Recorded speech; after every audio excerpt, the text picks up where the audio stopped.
Good afternoon, friends. I'm seeing a lot of people now logging in. Welcome to the second webinar of the Performance Excellence Series by the IMC Ramkrishna Bajaj National Quality Awards. So we have with us today Mr. Umesh Dhand, and I'm sure he's going to take us through a very interesting insight into the various nuances of a customer-focused excellence in an organization and with all of us as individual professionals. Mr. Umesh Dhand is an academician, consultant, and entrepreneur. He has 20 plus years of experience in the corporate world across industries like fashion, FMCG, e-commerce, and retailing. He is the founder of Pepper Inca, a consulting firm. He is a lead assessor for the IMC Ramkrishna Bajaj Quality Awards, and he's done a lot of hand-holding to organizations and helped us to take this initiative forward. So we thank you so much, Umesh, for being such an intrinsic part to the IMC RBNQA process. So I will not waste, just an information to all the participants at the end of the session, the question answers should be reflected in the Q&A section. That's a request that we have of you. So without further ado, Umesh, can you take this forward? Thank you so much. Thank you, Maya. Yep. Thanks for having me here. Yes. I feel challenged and excited because of the kind of work that we do and how it catalyzes performance excellence across organizations. True. And the webinar is one of the initiatives towards that. And I feel challenged because of the topic and the time. Okay. And also the audience, because I understand the audience profiles are mix of business, people from the business background, healthcare, education, and even NGOs. Yeah. So that also challenges me. And before I kind of move ahead into it, I just want to clarify a couple of things. So we're keeping in mind this diverse audience, when we're talking about customer focused excellence, the word the customer could mean differently to different people depending on their backgrounds. So, and I'm using the customer in the generic sense. Okay, so from healthcare it could be the patient, their families; education it would be participant and their guardians. For NGOs it could be the donor and so on. Yeah, so in that sense is what I'm using it, and yeah, so that's really what I wanted to share before we start. Okay, great. Okay. All the best. Thank you so much. Yep. Thanks. Yeah, we'll start.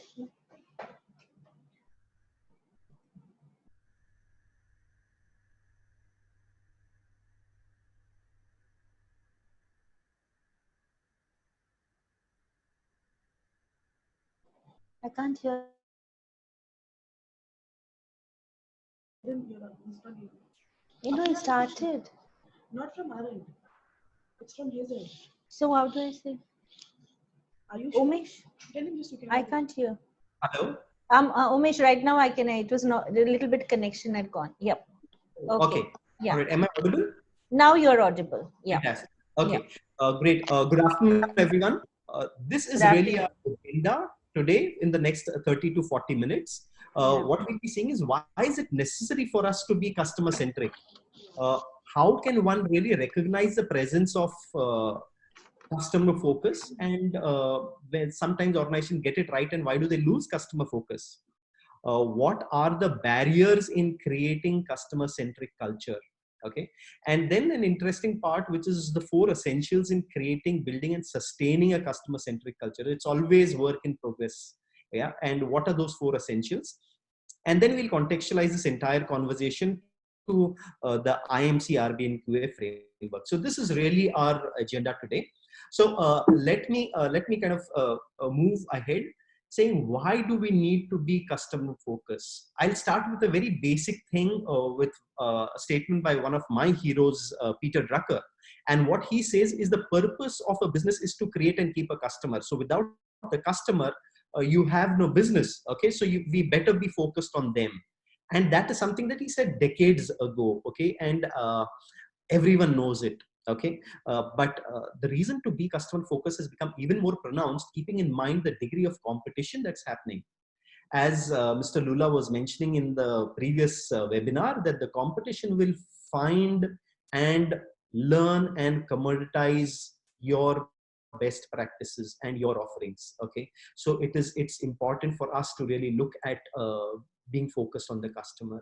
Not only that, as it's a competitive environment, there is also a degree of a huge degree of capacity addition that has happened, okay, across, whether we're talking about production or service, and excess capacity leads to commoditization again. Okay, we the other reason is customer today is an informed and demanding customer. It's a digital customer, and if the customer's demanding customer knows many times more than the service or the product offerer, then we better really pull up our socks. The other reason is there is constant change in the market environment. We are living in a VUCA world, which is volatile, uncertain, complex, and ambiguous. Hence, it's not a straight path, and we need to keep our eyes open. It's a curvy road, and hence we need to be focused on the customer. And lastly, this entire aspect of information perfection, which Jeff Bezos talks about, saying that today the degree of of competition is even more accentuated because the information that we have as incumbent players is there with all of us, and is also there with the customer, and is easily available. And hence the one who's going to win is the one who does not necessarily have the information but the insight. And if insight is what holds the power, then we better be focused on the customer. Okay, because that's the source of insights. So really, if we the question really is, do we have an option besides being customer focused? So today's business world is more like hitting a bullseye on a moving dartboard, where the bullseye is also shifting, and there are ever changing darts that are to be shot, and there are multiple players. So we really don't have an option. Let us accept the reality that customers are the ultimate judges of quality and performance. I'm reminded of this of the last webinar that Mr. Lula mentioned this, that they are the ultimate judges of quality and performance.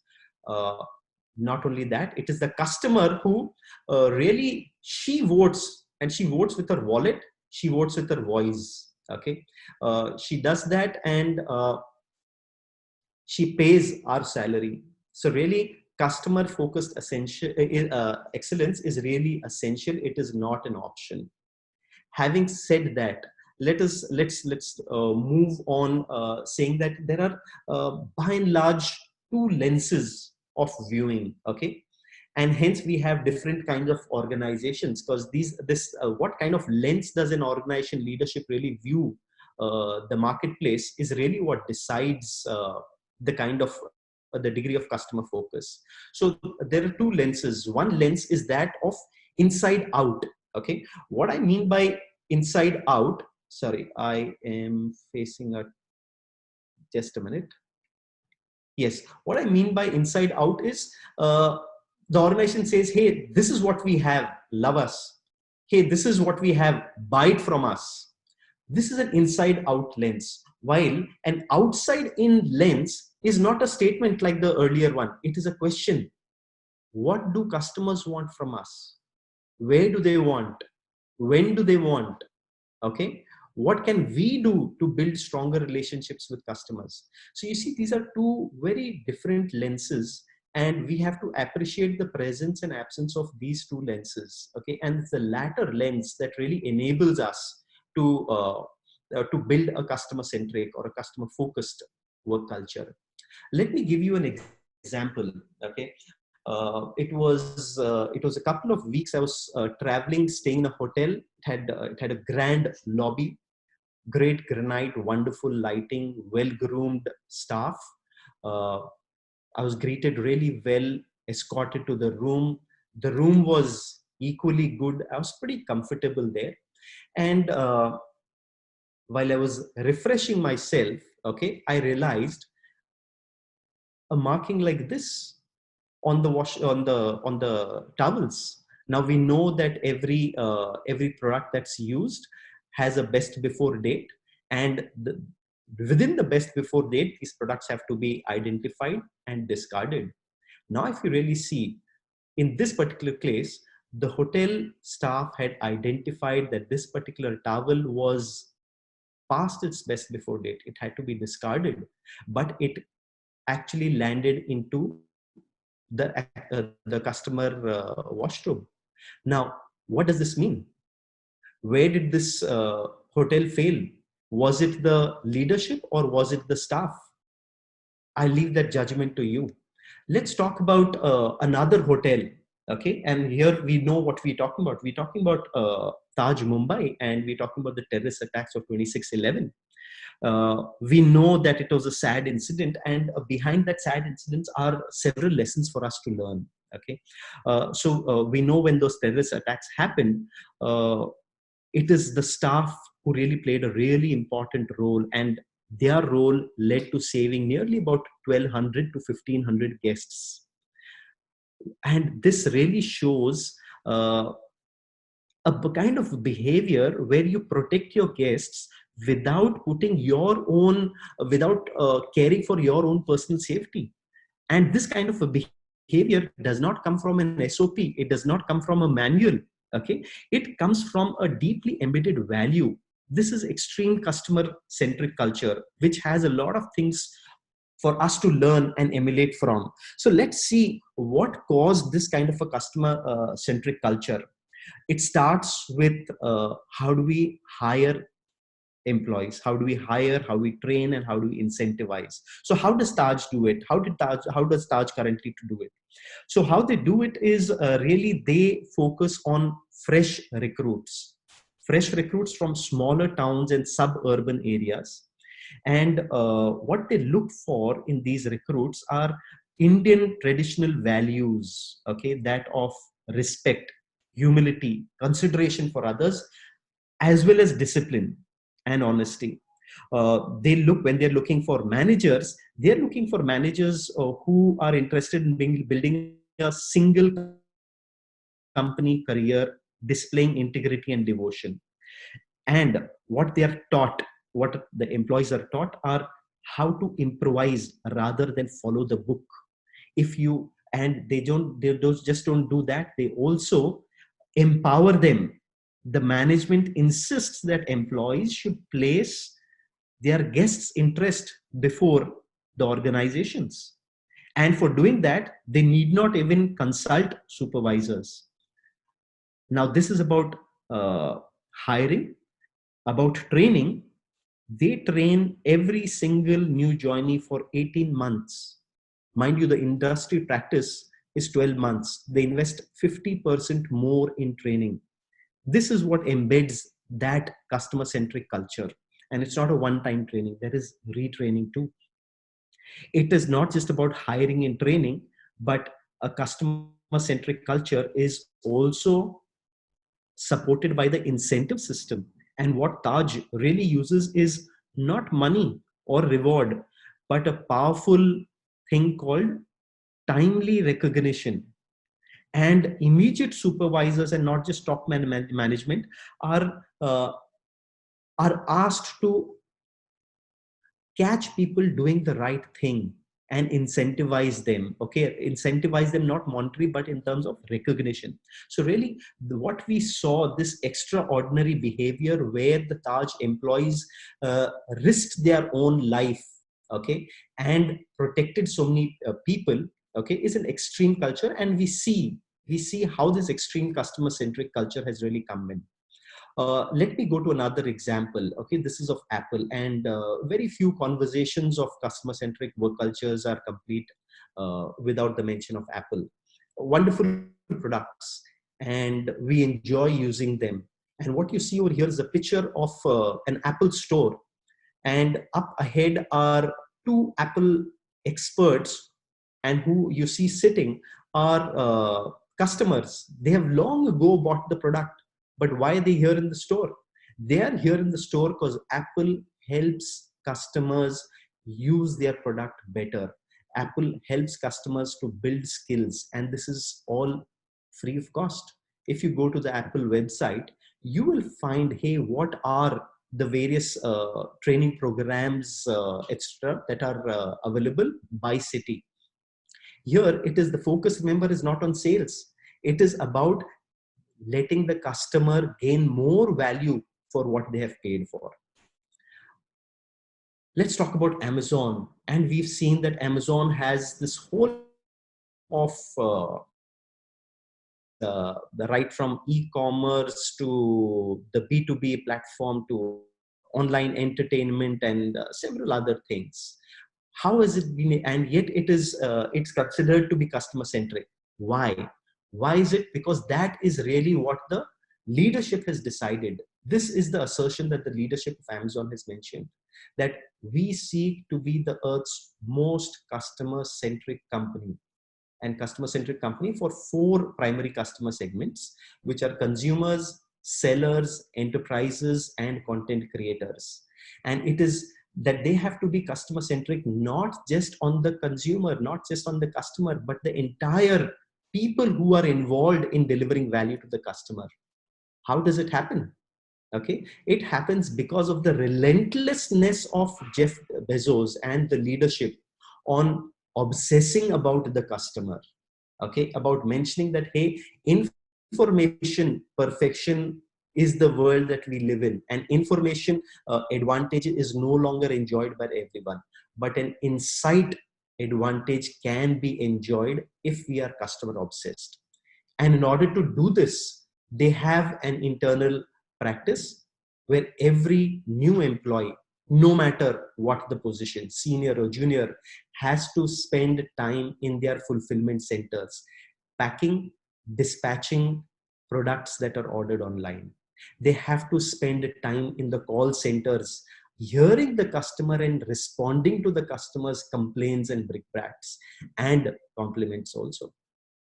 They have my favorite practice that really I look up to, again, comes from Amazon, and they have this practice called the empty chair.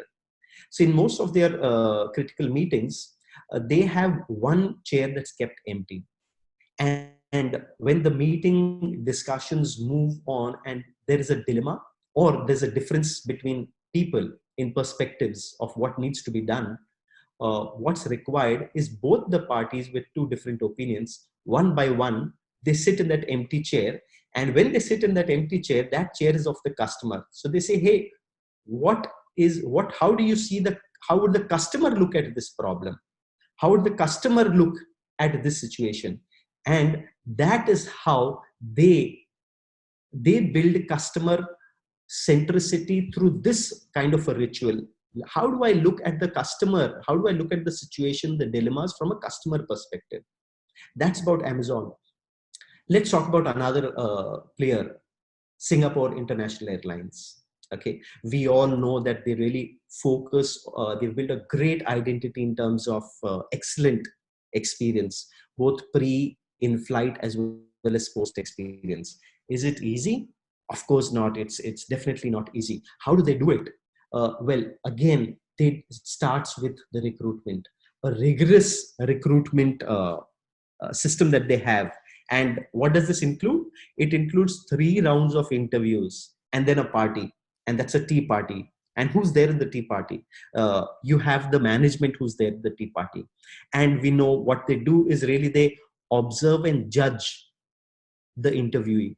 They look for the poise, the communication skills, the confidence, the positive attitude towards work and service amongst employees. It is not just the recruitment system, but it's again the training, a rigorous 4-month training program. It is often said that this training program is a mix. It's a mix between a finishing school and a military boot camp. Okay, so it's really, really rigorous. And this is not just once, but it's a repeat, it's a retraining program that keep happening all the while. And once they are on a business ongoingly, they're measuring what's really the output of the service delivered. They measure various things, and these are just some snapshots of what they measure. One is the compliment to complaint ratio. Are we good? Are we getting better? How do we compare to others? They capture the voice of the customer and they publish a sample of good and bad comments in the monthly employee newsletter. So it reaches the employees. They don't stop there, but every quarter they survey nearly about 20 on 78 key performance indicators of service. Now that is about their customers. That is not good enough. They want to see how are they with respect to others in the industry. So they participate in an industry-wide customer satisfaction and benchmarking process. And really the cherry on the pie are the premium passengers whom they would want to be lifetime customers. And to enable that and to delight that, they have created access for the flight crews to access the profile of individual premium passengers, so that they know what's their need, what are their allergies, what are their preferences, and they can serve and delight them. And that's what makes Singapore Airlines a really great way to fly. So I hope these past 4 or 5 examples kind of give you a sense of what does it mean to be customer centric and how does it happen. Okay, it does not happen just merely through manuals and policies. So put it in simple words, what does customer focused excellence mean? It means to put your customer in the position to win always. So I'll repeat it again. Customer focused excellence is about putting your customer in a position to win always. And what does doing this enable? Well, it enables customer acquisition, satisfaction, customer preference amongst the multiple increasing options that she has. It enables customer engagement, not just listening to the voice of the customer. And hopefully over a period of time, customer loyalty. And ultimately, what is required is a positive referral of the customer. When the customer becomes your advocate or your salesperson, so to say. And this is really what leads to business sustainability, because we said that business, the very purpose of business is to create and keep a customer. And if we can do that, this is what creates business sustainability. What does customer focused excellence involve? I'm going to run through some of the points, okay, not to say that they are less important, but just to kind of give you an overview of this. It involves understanding customers' desires. You've seen from the previous examples, it is not just customers who are on your premise right now, okay, but also your past customers and your potential customers across segments. It's about anticipating their future desires, not just what their desires are today. It's about using this understanding and embedding it and designing differentiated, innovative offers, and if possible, customized offerings to customers. It's about communicating and delivering all of this value through multiple mechanisms and rapidly. Today, the customer does not want to go to the premise of service, but they would want the service to come to their premise. Can we do that? If we can do that, that is customer centricity. That's being customer focused. They want responsiveness. Today is the age of instant gratification, instant speed. Okay, responsiveness is really what customer focused excellence involves. Today, the customer has multiple options, and the customer really values an experience. Products can be copied. Services can, to a certain degree, be copied. But can an experience be? Especially an experience which is constantly being innovated. Can a relationship be copied? So customer focused excellence involves looking at the customer through a wider wider lens at a distant horizon, looking at the lifetime value of the customer. And in order to create this, it involves creation of infrastructure to capture, analyze all customer data coming from various sources and using that for decision making. So it demands, it's a customer centric culture is very demanding. It demands constant sensitivity to the customer, which is changing, the market, which is changing, capturing and analyzing the voice of the customer, engaging the customer. We cannot take our customer for granted because we know that there are multiple options who are there. Okay. Anticipating changes in the marketplace. And most importantly, it demands the leader to demonstrate customer focused behavior, because the leader shows the way. And lastly, it demands organizational agility. So really, customer centricity or being customer focused is a strategic concept which is to be dealt at the very top of the organization. Well, how do we recognize presence or absence of customer focus? Very simple. It's in the behavior of the employees. And what you see in the behavior of the employees is a reflection of the behavior of the leaders. So really, presence of or absence of customer focus is seen in behaviors within the organizations. And very rapidly, these behaviors could be at three levels. Level one, which is the basic one, is establishing contact or just waving hands. Level two is maintaining contact, shaking hands. And level three is building relationships, holding hands. Really, so we're talking about three levels, where at the basic level, all we're trying to do is understand customer needs. Okay, try to be courteous and sensitive. But the topmost level is where we are being upfront, frank, transparent with the customer, educating the customer, going beyond what the basic needs of the customer are. Okay, and welcoming feedback. It's about building relationships with the customer.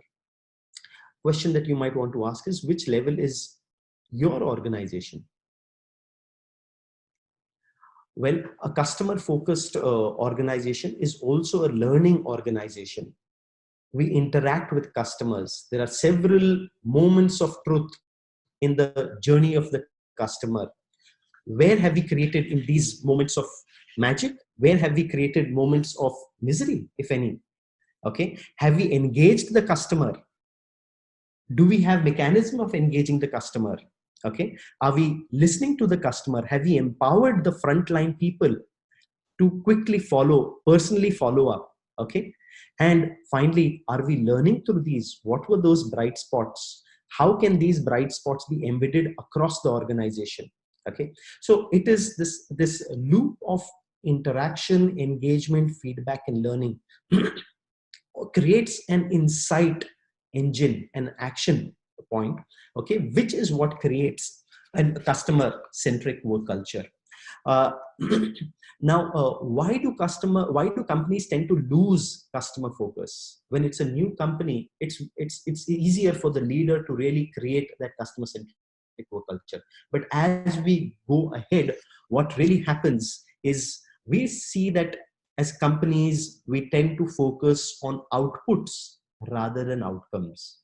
What does this mean? Well, we track sales, and we sell in tons. How many tons, liters, meters did I sell?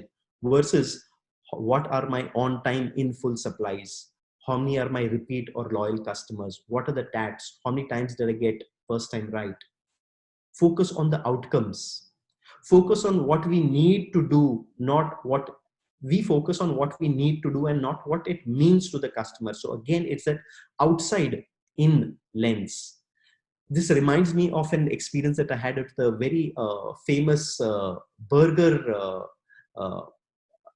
organization. This was overseas. I'm a vegetarian, so I went there, and I could not find anything that was vegetarian. The closest that came was an egg burger.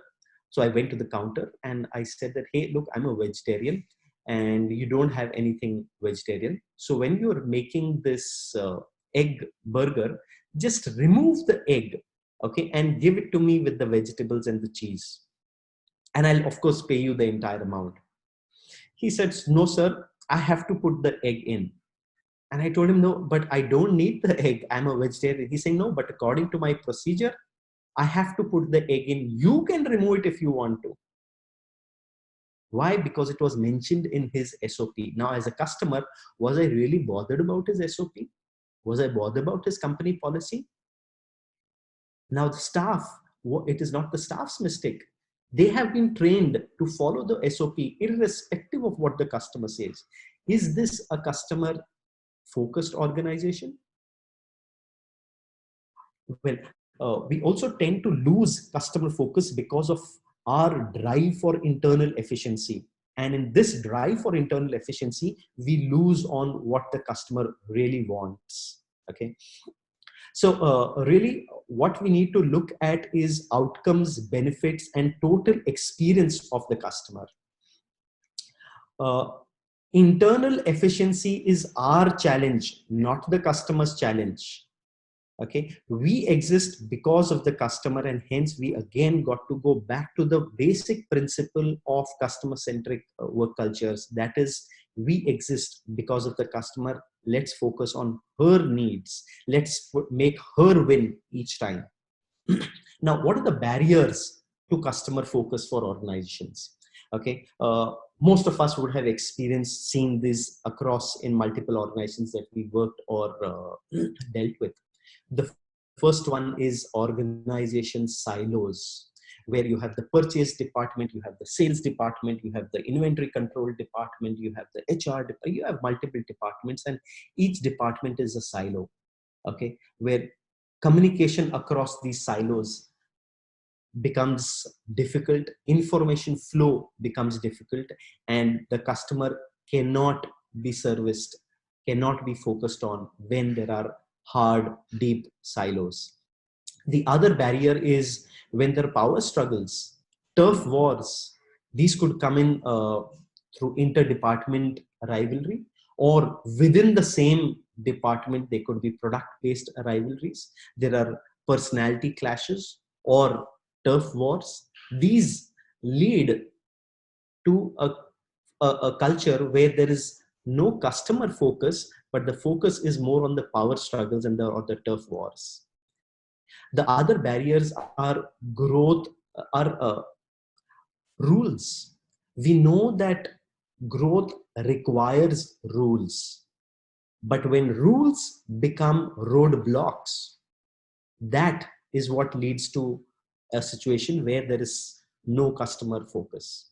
Rules become the roadblock. It's again that same example of what really happened to me at the burger place. Okay, the fourth is, today is the era of specialists, and specialists have a specialization of a very core focused area. What customer focused excellence requires is a wider lens, a systems perspective. So what we require are generalists who understand all the moving parts in the larger organization ecosystem. It requires responsibility. The barriers really of customer focus is there is all responsibility given to the staff, but no power and little incentive to really act. And this is a core barrier which enables or creates a disincentive for the customer facing employees to really act in favor of the customer, in making the customer win. And lastly, the barrier is we spread resources thin over multiple things. Okay, and which is where we do not create excellence, but we end up creating an average, moderate, mediocre focus on the customer. So you might want to ask yourself, which are the barriers that exist within your organization? Which of these 6 barriers?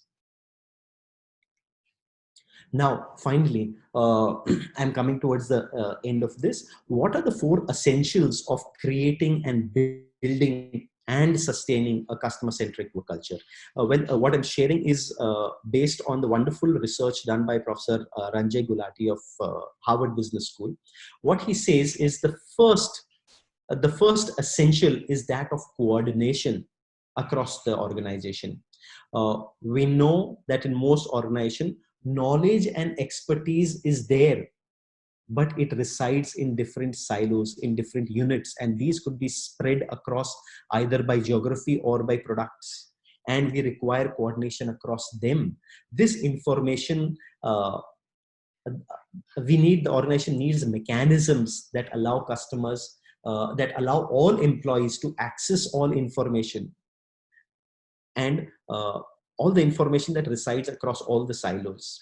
Okay, we have to obliterate and remove these silos through creating these mechanisms. There are several examples of companies that have reinvented themselves, like Cisco, HP. Okay, from being an organization of engineers to being a customer-focused organization. I'll move to the next one, which is cooperation. The next C, the next essential for customer focused organization. What's required for customer centric companies is really to use symbolism as well as substance to create a culture of cooperation. This would be all those rites and rituals that are there to create the focus of the customer. I remember this organization. It's a family owned retail company, and they have this wonderful practice of having an early morning prayer where the owner as well as all the employees and the managers, they say this prayer saying that, hey, we exist for the customer, and today I'm going to be an inspired employee, and I'm going to cooperate with each of my colleagues to serve the customer. It's an inspiring prayer. Okay, and that is a prayer that begins every day, and you can see what happens. That enables the cooperation in being customer focused. Okay, that removes the power structures. That is what enables and empowers employees, especially those who are closest to the customers. You might want to ask, what can you do in your company to improve cooperation and create this culture of cooperation amongst, and how do I incentivize this cooperation? Capability building. We said that we can keep a happy customer now, but not for always, and for which we need to build capabilities. We need people who are generalists. We need people who understand the ecosystem of the organization. And when I say generalist, I mean two types of generalist. Generalist one is someone who has multi-domain skills. He understands not just one product, but multiple products and associated services, understands multiple customer segments, has worked across them. And the second type of generalist is someone who has multifunctional skills and spread out personal networks. So these are the generalists that are required. Okay. Needless to mention, capability needs to be built. We've seen the examples of Taj, we've seen the examples of Oracle, we've seen the example of Amazon, we've seen multiple examples where leaders need to invest in training and developing these resources. Not just specialists, but generalists. They have to establish clear career paths for these generalists who are being created across the organizations. You might want to ask yourself, hey, what are those capabilities that I would want to build within my organization to create a customer-focused work culture? And lastly, our connections. Mr. Lula mentioned in the last webinar that an organization is an ecosystem of multiple systems. And today, organizations have multiple collaborators who reside beyond the internal boundaries. They are collaborators. They are done largely to outsource and cut costs. Okay, but the integration, the connection with these partners or collaborators have to become really intense and really close. We have an example of Bharti Airtel. Okay, a $14 billion company. It does not own the network, the billing software, everything's done, or the software in which it operates. Okay, the entire thing is owned by partners. It manages the brand, it markets the brand, it focuses on customer service. Okay, and you can imagine the amount of the interconnectedness across these employees and service providers. Starbucks, another customer-centric organization, $20 billion company. Its partners range from coffee farmers in Africa or Latin America to machine manufacturers to their partners with their hotels or airlines or even their baristas who are in their various stores. And integration across all of these people is what is really required. Okay, so developing relationships with these external partners to increase the value and doing that cost effectively is the fourth essential of a customer-centric work organization. You might want to ask yourself, hey, what are those connections that you would want to improve? So really putting all of these four C's together, that is coordination, cooperation, capability development, and aligning this all across all the organizations, focused around the customer. And we have to be mindful that the customer is constantly being serviced by the competition and the force of commoditization. And hence, we also need the last C, that is connections. So let's come to the customer-focused work culture and the IMC RBNQA framework. We talked in the last webinar about the 11 core values, and customer-focused excellence is one of the 11 core values. The core values are the soul of the organization. So performance excellence cannot be manifested and created or sustained without this core value. I was going through the entire criteria and the core values closely.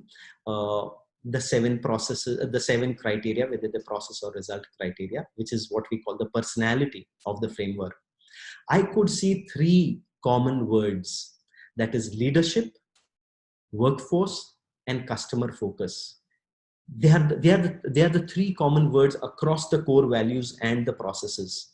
And essentially, the way I read it is a customer focused excellence starts with the leadership, which enables the workforce, which actually creates the customer focused excellence. So I'd like to end by saying that, hey, what is customer focused excellence is really putting your customer in a position to win always. And this is a personal imperative for each individual and a market compulsion. Thank you. And Maya, I pass on to you. Yeah. Thank you so much, Umesh. That was wonderful. And I think the biggest learning that I have taken from this entire session is that employees are so very important if you have to continue with your customer focused excellence. And the examples that you have presented is wonderful, and it was an enriching experience. I think to respond to all our attendees, can I start with the questions, Umesh, so that I take benefit from your presence here? Yeah. Okay. So the first question, just I wanted to tap on the educational scenario. We have Jaya Bharadwaj, who has sent in a question saying that in the educational scenario, parents, students are not customers, rather they are a partner in our efforts to raise a generation ready for future challenges. In this situation, how should we rate them as customers? Wonderful question. Wonderful question. And here I'm reminded of what we often speak at IMC RBNQA, that the ultimate customer is the society. Okay, it is. Yes. That's the ultimate customer. And if you really, if we have to serve this customer, we have to be mindful of what's happening across today. So in the education field, there are multiple forces at play. One is the force of technology.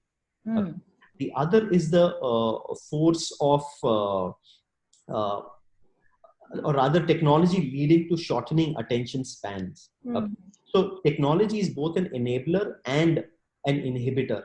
The education sector can really leverage technology to create small bits of learning capsules can be used at choice, at will, at place of the choice of the customer. Technology can be used, education has to be made more experiential, because most of the times we see, whether it is school education or higher education, we see that there's a tendency to get sucked into technology. Okay? So experiential learning is something that can be used, okay, to really deliver that education effectively. Okay. And finally, I'd like to mention that given that the ultimate customer is society, are we as education organization creating those societal value awareness in the education that we are delivering? Okay, and the human values of empathy and so on, environment and so on. So I hope I've answered the question. Great. No, that's, I think so. We will take a further response later from Jaya. Another question that I thought, of course, it's covered in your, to a large extent in your presentation. Mr. Radhakrishnan Subramaniam is asking how to create interest and retain customer focus in today's world with so much to choose from, technology developing at rapid pace, making innovations obsolete in shorter spans. I think we covered a lot of. Yes, you did that, but I thought in case. Yeah, and finally, what I'd really say is, can I ask myself that what lens am I looking from? Am I looking from an inside-out lens or an outside-in lens? And put myself in the shoe of the customer. It is very easy to get carried away with the offerings that we have, fall in love with the offerings that we have. But we know, and the research indicates that multiple offering does not lead to increased sale, because there is a cognitive overload that sets in. Okay, so what's really required is, what are those offerings that resonate with my customer? Okay. And to know this, I have to listen, look, and learn from the customer. Wow. Okay, great. Okay, the another one which is very generic. How do you recover your lost customer? This is from Ajay Singh. Yeah. Okay. Yes, no matter how great an organization or how customer focused an organization is, there would be lapses, and which is where customer recovery is essential. What I've really learned in my years of being in consumer facing organization, it is important to have first. There are 4 great practices according to me. One is apologize, unconditional apology. The second is review and understand what did the customer experience. Once again, give an opportunity for the customer to again express what she experienced. And then is a very rapid fix and follow up, getting back to the customer saying that, okay, ma'am or sir, has this been fixed? And lastly, it's not only about putting off the fire, but it's also about putting the fire extinguisher in place. Finding the root cause, seeing what this led to, doing the root cause analysis, changing the necessary associated processes to ensure that it doesn't happen again. Okay, great. Another question from Monideep Majumdar. He is asking, are employees also be treated as customer? If yes, then how? He wants to understand it better. Yeah. Very interesting question. And lot of research and a lot of pages have been filled on this particular topic. Is customer focused excellence possible without without sensitivity to employees? And the answer is plain and simple: no. So there are several companies like HCL Tech and so on. Talk about employees first, customer second. Because if the final service deliverer is the employee, if the employee does not experience that positivity, can that employee deliver that positive work culture that we are hoping to give to the customer? So yes, it starts, customer centric cultures start with employees first. Absolutely. Then I think that was shown in your presentation very well. You know, how to focus on the employee improvements and all of that. Okay, another question which is seeming interesting for IT transformation projects. How could we understand what the new prospects of customer wants, as we might not have any insight of their infrastructure? Sorry, can you just repeat? Yeah, for IT transformation projects, how could we understand what the new prospects or customer wants, as we might not have any insight of their infrastructure? Sure. In this particular situation, what really helps is customer interviews. Okay. One, two, depending on the nature of the IT company we're talking about, definitely looking at the customer's customer. Okay, finally, the IT company is going to be using the systems, etc., to service an end customer. So, looking at what is the need of the customer's customer is really Okay. Okay. Another one is how to create value to the customer when we are in the world of perception. Wow. Okay. So yes, undoubtedly we are in the world of perception, and the entire business, the world of business is run because of perception. What we have to really create is a positive perception. There is no denying that business is about perception. That is a reality. Okay. The question is, where do we stand? What is the kind of perception we want to create? Okay. Okay. Fine. This seeming interesting, but let me see. I mean, Umesh will be able Sorry, to answer this. You can hear me? Yep. Yeah, I'll just go back. I feel a bit incomplete with my answer to the previous question. The IT transformation. Okay. Yeah. No. Where, So on the perception. perception. Yeah. Perception. Yes. So Yes. I want to add over there, while we are talking about the business is about perception, but business is also about facts. Yeah. And perception can, a positive or negative perception can be captured through the various data collecting mechanisms of an organization. Okay. And perceptions can be converted into facts. They can be measured, they can be tracked, they can be compared, and they can be improved. Okay. So this another question was, how make customers satisfied with price? Can you repeat that again? How make the customers satisfied with price? Your pricing, maybe your product or service. Yeah. So satisfying a customer with a price and price only is a customer soon to be lost. Okay. Is soon to be lost. Yeah, because we have to really look at it. If the customer's coming to us only for a price, okay, and no other mechanism, we should be worried, because business is about value creation, and price is just one of the elements. We have to explore the other value drivers and really see how can I create more value for this customer and a lock-in for the customer, so that I can not just retain but grow this customer, and not just because I'm the lowest price offer in the market, because tomorrow there will be another. Okay. There's a question from Mr. Atul Nevase. How OCM, I would say that I think this is organizational change management, as we understand, plays role to build customer-centric organization.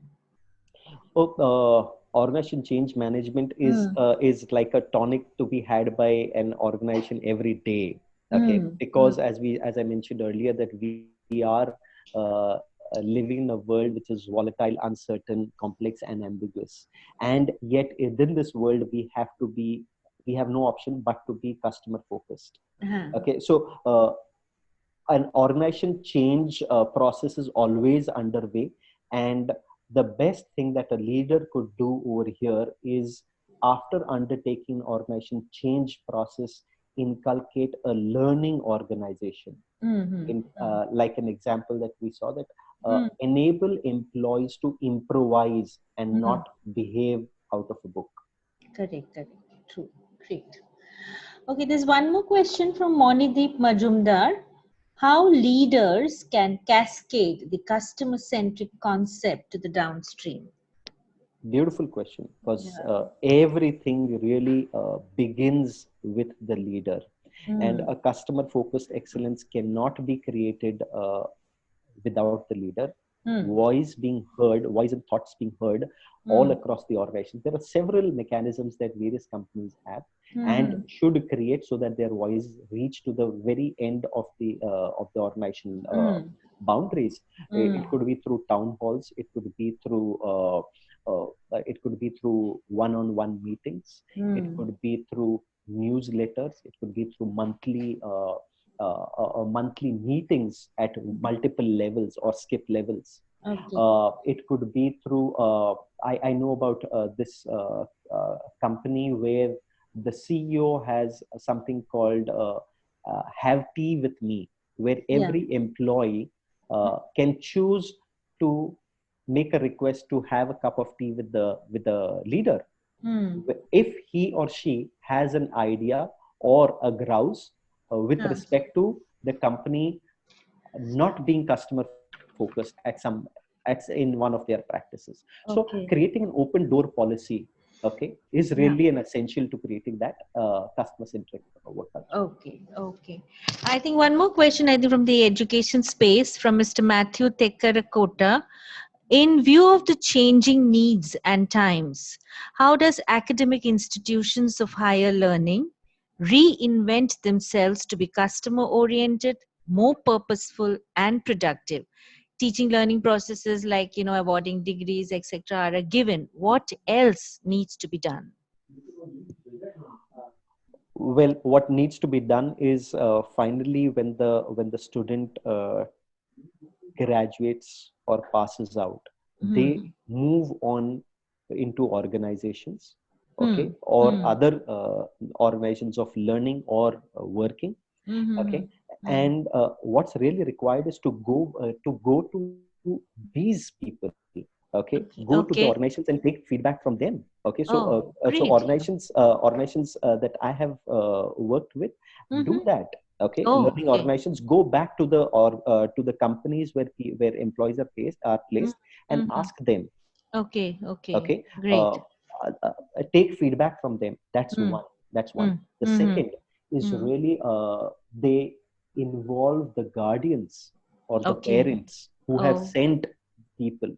They involve them. They create something called the guardians panel, where there are focus group discussions every quarter to really understand not just how is the absorption and the quality of the performance of the student, but also how are they seeing the change within the person,